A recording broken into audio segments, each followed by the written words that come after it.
Hi everyone, I'm Jamie, I'm a little bit strange, and I just want to start this video by saying that I really enjoy Dead by Daylight. I think it's a really fun game, and while it does frustrate me from time to time, I really do love it. I've started with that because I'm worried this video is going to come off like I'm complaining a lot, and I don't want to come off like that. I'm more aiming to simply point out a worrying trend that I see emerging that could dramatically lower the fun factor of the game if it continues. Okay, so the fun of Dead by Daylight mostly comes from the feeling of outplaying your opponent, as is the case with most player versus player games. There's no AI to go against, there's no difficulty setting, and in the actual games themselves there's no story or motivation. Your goal is simply to outplay your opponent. And that is where I see the problem emerging. As with a few killers that have been released lately, it is ridiculously easy to outplay, in quotation marks, your opponent. Furthermore, this problem isn't limited to killers. There are a number of survivor perks that also make outplaying your opponent way too easy, but I'm not going to go into the survivor side of things at the moment. This video is just about the killer side. Many people would say that this problem began for killer with the release of the Legion, as it was very easy to down survivors with little to no skill, simply because there was no counter to their power.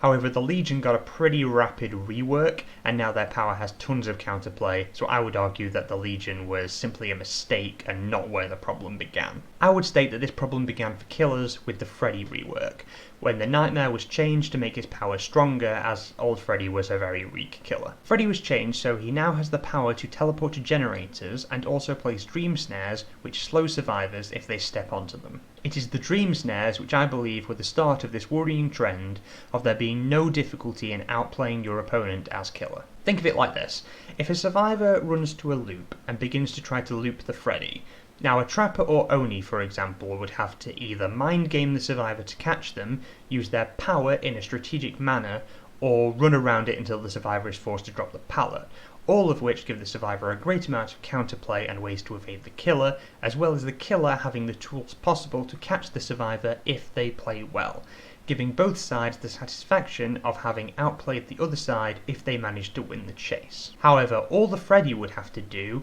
is place snares randomly around the loop, which doesn't cause the Freddy to slow down while he's placing them, and the survivor would either be forced to drop the pallet early to avoid getting hit due to the snare slowdown, or they would simply have to take the hit and use the speed boost to get to a different area where the same situation would just probably play out all over again. In this scenario, regardless of the outcome, neither side would feel like they outplayed the other. The Freddy simply scattered snares around the area and forced the survivor into an impossible situation, using a no-brainer strategy that they have probably already used a dozen times in that very same game, giving the survivor no option for true counterplay and making them feel helpless, so neither player gets the satisfaction of having outplayed the other side. The next killer I believe this problem appears with is the Demogorgon, although to a lesser extent. The Demogorgon is the beginning of a different problem of low skill outplaying, and is probably the weakest example of it, that problem being the ranged killers with short range. Now, the Demogorgon was not the first ranged killer in the game, that was the Huntress, and later on the Plague. However, where the Plague has to puke on survivors a lot to get them sick, and has to work for her puke that can damage survivors, and the Huntress is slowed a lot when she both raises and puts away a hatchet, the Demogorgon's ranged attack can be used very quickly and simply. They are the first killer to be able to very easily tease using their ranged attack. Let me explain.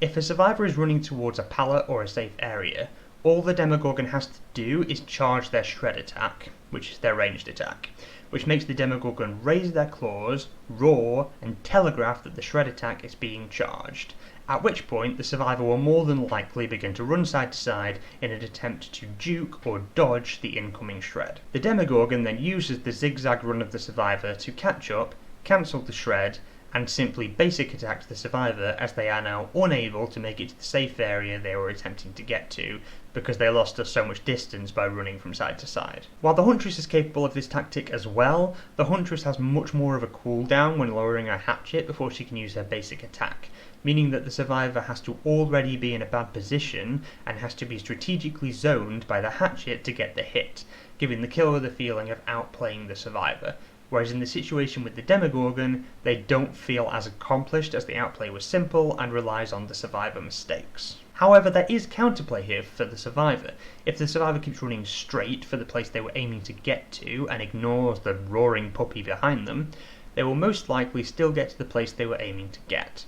And if the Demogorgon were to use their shred attack, there is an audio cue that gives the survivor time to dodge it, making the survivor feel like they outplayed the killer at least. This is not the case, however, with the latest two examples of this problem. Next we have the Deathslinger, and oh my god, is this guy no fun to play against. The Deathslinger's weapon is a harpoon gun, using which he can aim down the sights and shoot a survivor provided they are within 18 meters and pull them towards the Deathslinger, which also works over dropped pallets and windows. The main problem with this power, however, is there is very little charge time or cooldown for looking down the sides and returning to hip firing, meaning the harpoon gun can be used to zone people even more effectively and easily than the Demogorgon's shred. So imagine we are in the same situation with the survivor running to an area with the Deathslinger behind them when the Deathslinger begins to aim down their sights. The survivor has two, let's call them choices. They can begin to run in zigzags, giving the Deathslinger a chance to catch up, lower their gun, and basic attack the survivor. Or they can keep running, make it to the window they were aiming to vault, and get shot by the Deathslinger's harpoon through the window, at which point the Deathslinger pulls the survivor close for a hit through the window. If the survivor is running to an area with a pallet, the situation plays out differently, but it still has the same outcome. During the run to the area, the survivor is faced with the same choice of dodging or running straight. However, the best option is to keep running straight, as if the survivor can make it to the pallet and drop it, the Deathslinger can shoot them over the dropped pallet, but he cannot hit over the pallet with his basic attack. So if the survivor is already injured, they can at least avoid getting downed. Once in the area with the dropped pallet, that following play depends on how tall the walls are, how big the loop is, and if there are any gaps the Deathslinger can shoot through. But essentially it becomes a guessing game for the survivor as to whether the Deathslinger is actually going to shoot or if they are faking it, leading to very repetitive and frustrating gameplay where the survivor feels helpless and the killer feels bored. On the other hand, the survivor does have walls and pallets to defend against the Deathslinger, and the Deathslinger has to reload after they shoot as their gun only has one harpoon loaded. So there is a small chance of counterplay for the survivor, mostly centered around dropping pallets early, which never feels very satisfying and wastes resources. This counterplay does not exist, however, with the latest killer. Pyramid Head is the latest killer added to Dead by Daylight, and he feels like the epitome of the problem of easy killer outplay and survivors feeling helpless. Pyramid Head has a secondary power where he sticks his sword in the ground and creates trenches around the map. However, when he is doing this, he barely slows down at all and can attack with a short-range shockwave that hits survivors even through walls and dropped pallets, with the added benefit that there is virtually no cooldown if you exit this mode and return to normal. Let's return to the scenario again. So the survivor is running to an area, so Pyramid Head puts his sword in the ground and continues to chase at 110% speed rather than 115% speed. The survivor now has no option. If they continue to run straight towards the window, they will get hit by the shockwave once they vault, and if they zigzag to avoid the shockwave, Pyramid Head can catch up, cancel the power, and hit the survivor with a basic attack. Even if the survivor is running towards an area with a pallet rather than a window, they have no options. If they drop the pallet early, they will get hit by the shockwave. If they run through the pallet, Pyramid Head will cancel his power and use a basic attack. There is no satisfying counterplay to be done here. The survivor feels helpless, and the killer is doing the same thing over and over and over again. The worrying trend that I'm seeing with killers recently is they keep releasing killers where the best use of their power is to not use their power. With Huntress, for example, if you zone a survivor with your hatchet, you're doing it to get a hatchet hit. You're mostly not going to cancel your hatchet for a basic attack. You're using your power. With Pyramid Head, however, you are zoning survivors with the threat of your ranged attack. The threat of your ranged attack is the power of your ranged attack. So not using your power is the best way to use your power, which is the least satisfying use of a killer power I can think of. Now, I'm not saying these killers are overpowered, because they're not. They are just extremely repetitive to play as and against, as most chases will go exactly the same way and make the survivor feel helpless and the killer feel bored, neither feeling like they have outplayed their opponent. The Nurse, I think, is a great example of a strong killer with a strong power.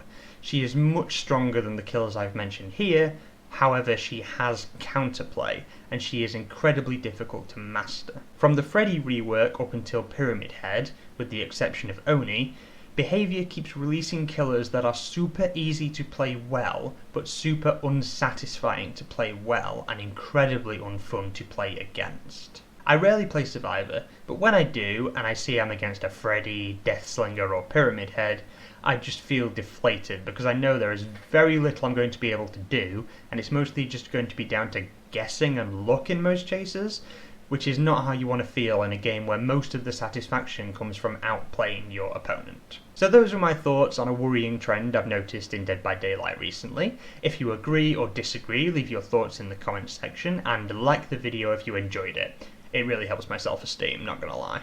And subscribe to see future videos from me. And I hope to see you all next time. Stay strange, everyone.